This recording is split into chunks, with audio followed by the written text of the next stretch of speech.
Hello, Trilby, this one is called. Maximilian Orlando von Trilb was not Trilby's birth name, but it was his real name. The deed poll change had cost him £15. He left school as soon as he could. The trademark Trilby was donned, and his original name was discarded with the school cap. He kept his friends, those gorgeous young things who congregated in his bedroom, and the boys they attracted. Those boys didn't understand the relationship Trilby had with girls, but they got to know him because of it. And then they remained friends. When they left school, no one was forgotten. Colin, the computer games nerd, set up their networks. David, captain of every sports team, organised fitness workouts. Hilary, the academic, kept records. Trilby would wonder, was he using his friends or including them? That awareness mostly made them feel remembered, grateful and involved. A lot of his time with the girls had been spent talking about things that girls and a boy like Trilby always talk about. The detail of the life of Marilyn, the lives of half a dozen others in lesser detail, English renditions of Eastern philosophies, as representative of their age as the book Be Here Now had been of the 60s. Trilby knew he was born in the Chinese year of the monkey and under the European star sign Virgo, and that added up to a crafty monkey. Could be, but he didn't emphasise it. It could have been taken the wrong way, and there were plans to be discussed, things to be tried, to be achieved. With Trilby, they were more than culture vultures. He was an original, a creator, somebody who didn't expect anything for nothing, didn't depend on luck, and worked. School skiving and idling in boring classes were behind him, and his work ethic took off. It was infectious. And it was a new age when women were liberated and boys could become dressmakers. Already making his own patterns, he now mastered the skills of cutting, only possible with a natural feel for material supplemented by close attention to detail. And he had a mastery of colour Cézanne might have envied. He was producing startlingly good work. Charity shops were ransacked over a wide area. They were young, good-looking and polite, in contrast to many who used the shops, and were welcome and treated well. Under his influence, a couple of the girls started a stylish and retro stall on a fashionable street market. But it was not Trilby's way. He bought to rework in a new way, or dismantle for the material and start from scratch. The result was an original, not a second-hand garment. Very soon, the team accumulated enough customers and capital they could rent a corner shop to work in, and sell from and explore from. And now they were buying new material to make to measure for a group of regular clients, as well as creating more innovative garments for themselves. One day, Martin came to see Trilby. At school, he'd been the one with colonies of ants and worms between glass sheets, the vivarium and aquarium keeper, the taker-in and nurse of sick animals, the one who recognised birds by their song, or saw various species of ranunculus where others saw buttercups. Natural science was not Trilby's thing, but an enthusiast with an active mind was, so they'd always been friends.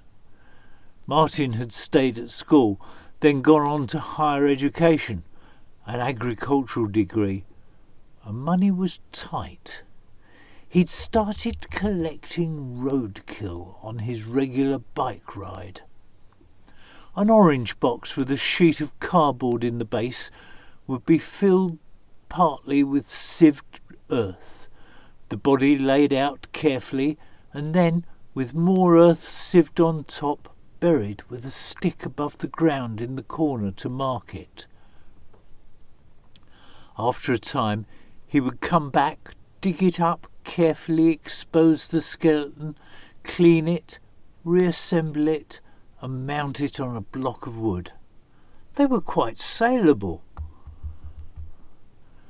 Trilby listened while he explained the process, wondering where this was going and where he came into it. I found fur wouldn't rot properly, so I started skinning them. They were quite fresh. I take the same route every day. The first hide I tried tanning was a badger. Came out stiff as a board. But I learned and got better, and now I have a collection of good supple furs. There's a lot of fox, rabbit and squirrel. I know fur is looked down on for clothing nowadays, but roadkill fur? Honouring the animal killed by the car? Ethical fur? Trilby was not slow to see the possibilities.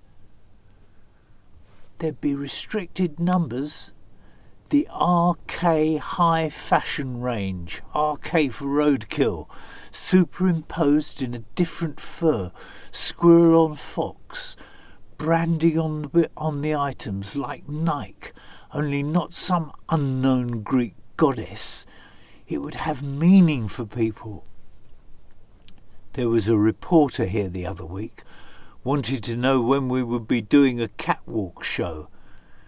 We'll bring in the media, tip off PETA, and we're introducing our new range of fur. Bring them in, Martin. I see real possibilities. The local reporter, Susan, had been following up local businesses, a good source for advertising. She was young, enthusiastic, creative and ambitious. She and Trilby got on like a house on fire, and she'd left with a notebook full of copy. Why the Trilby? She'd asked him. Isn't it something bookmakers wear? He brought a photo out of his wallet. My favourite picture of Kate. But she's not an artist. She doesn't create. You're missing the point. Clothes are nothing without someone to wear them. Like books need printers or pictures galleries. In my world, she's the Tate Modern and the National Gallery rolled into one. You're right. She sells copy too. It had stuck in Trilby's mind, partly because of her, partly from the article it produced. He felt he owed her, and he couldn't afford advertising. A week after Martin had called round, he called her. He invited her over and showed her the first blouson jackets with the RK symbol and recycled silk lining. Then they set about planning the event that would propel them both headlong into their respective careers. It was in 3 parts, introduced by Trilby. In part 1, our aim is conservative elegance created for individuals. These ladies include a couple of professional models, but mostly they're our customers. We have persuaded them to show you designs created for them personally. Please be kind to these brave amateurs and show your appreciation. This second part is for clothes of a more flamboyant and experimental nature that we wear ourselves. I invite you to meet the firm." Having warmed up with conservative elegance, they started to raise the temperature, literally as well as figuratively. The crowded room was already warm. Now Trilby turned up the heating a couple of notches, while the staff took their turn in their personal creations. Susan had pulled strings and exploited contacts with promises of something a bit extraordinary. There were guests from mainstream newspapers and the fashion industry in attendance and the audience, as well as Trilby's customers and their relatives, and they all started taking off their outer garments and relaxing, except for a small group sitting in long coats and beginning to sweat. "Spot the PETA members," Susan whispered to Trilby. "They have placards under their coats, ready to stand up when the furs come on." "The one in the middle looks cool enough. She must be the naked one covered in blood," he replied. "Time to introduce the final part. Ladies and gentlemen, there is normally nothing ethical about fur as a fashion statement. Animals that should be free and wild are raised in fur farms, sometimes in appalling conditions, or die lingering deaths in traps. None of our furs were produced that way. No animals died for us. Our brand, the initials RK, stands for roadkill. We honour the animals killed in accidents by vehicles they could not understand. Ladies and gentlemen, I give you RK, the ethical fur collection." The PETA members looked confused. There was a mumbled discussion, and young women wearing almost nothing but blouson-style fur jackets paraded the catwalk Naomi style. PETA had missed their chance. The press, who had been tipped off to recognise them, didn't miss their chance and surrounded them as soon as the show ended. Trilby didn't leave it too long. The girls rescued them and provided the bloodied lady with an elegant dress, partly because Trilby was jealous of the attention, and partly, as he said, "We want to make a point, not enemies." Thank you very much. Bye-bye.